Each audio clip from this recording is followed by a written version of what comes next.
शिवहद्दीवर गेले 200 वर्ष झाले आमची शिंदे कुटुंबांची आणि आम्ही सर्व यांची जमीन तिथं आहे। आज त्या ठिकाणी मागच्या 2016 पासून अंकुश श्रीपती पाटील म्हणून वारूंच्या हद्दीवरनं तो गोठ्या हद्दीकडं सरकत अतिक्रमण करत आलेलं आहे आणि त्या अतिक्रमण मागं ग्रामपंचायतीनं रिसर मोजणी मागून रिसर सगळं अतिक्रमण खुलं करून दिलेलं होतं।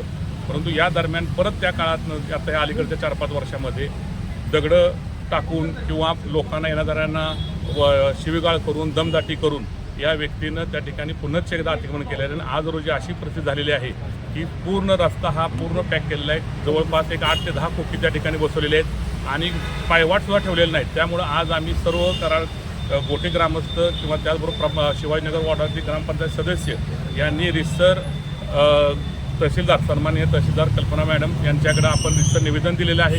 त्याचबरोबर BDO साहेब यांनासुद्धा आपण त्या संदर्भात निवेदन दिलेलं आहे। तसेच आज आपण आता या ठिकाणी प्रोटेक्शनला तहसीलदार साहेब यांनाही सुद्धा आपण या ठिकाणी ते निवेदन दिलेलं आहे। जर हा रस्ता येणाऱ्या 8-10 दिवसात खुला नाही झाला तर आम्ही सर्व ग्रामस्थ त्या ठिकाणी 26 जानेवारीला अमरण उपोषणाला बसणार आहोत अशी या निवेदनात आम्ही त्या ठिकाणी त्यांना लेखी दिलेलं आहे। आणि याची जी काय जबाबदारी याची ती सर्व प्रशासनाची असेल। जर कोणाचं काय बरं वाईट झालं तर हे सर्व जबाबदारी प्रशासन असेल। त्यामुळे माझी प्रशासनाला विनंती आहे की त्यांनी येणाऱ्या 8-10 दिवसामध्ये हे सर्व अतिक्रमण आम्हाला काढून द्यावं।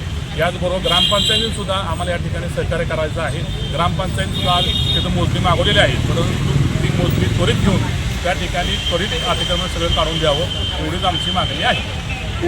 संबंधित हा काय असं वाटत नाही, परंतु शेवटी काय आहे की त्या व्यक्तीचं नेचरच असं आहे की प्रत्येक वेळेस वाद करणं, प्रत्येक वेळेस भांडण करणं। कारण तुम्ही आता म्हणला की वारुंजी गावात गुरुवांच्या सुद्धा त्या ठिकाणी त्यांची हद्दीवरून वाद चालू आहे आणि त्यांनी काही ठिकाणी बऱ्याच त्याच्यावर केसेस पण आहेत, 1-2 हाफ मर्डरची केस पण आहेत। त्यामुळे शक्यतो सर्वसामान्य माणूस त्याच्या नादाला लागत नाही।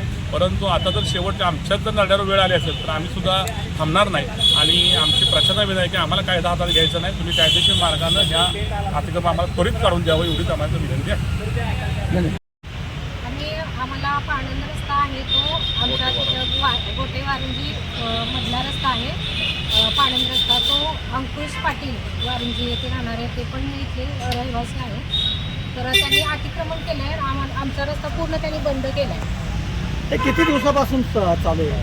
5-6 वर्ष झाले तो कंप्लीट हळूहळू तो अलीकडे सगळं पूर्णच आता बंद केलं आहे। अजिबात पायवाट सुद्धा ठेवलेली नाही। आजपर्यंत तुम्ही आवाज उठवलेला होता? बऱ्याच वेळा आवाज उठवलेला, बऱ्याच वेळा तो आमच्यावर म्हणजे इतर तिथले रहिवासी त्यांच्यावर दादागिरी करून वगैरे न्याय मागण्यासाठी आजपर्यंत कुणाकुणाकडे गेला होता मी ते सांगा?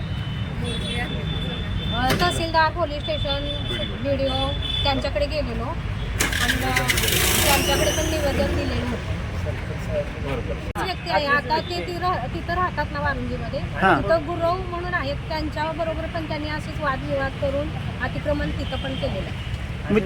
हल्ला बी केलाय कुणावर? पोलिसांच्या लेडीज आपले कॉन्स्टेबलला सुद्धा चाकू लागला होता, हल्ला केलाय तिने। MSCBचा ताण तोडला, त्याने MSCBचा ताण असा होता तो तोडला त्याने।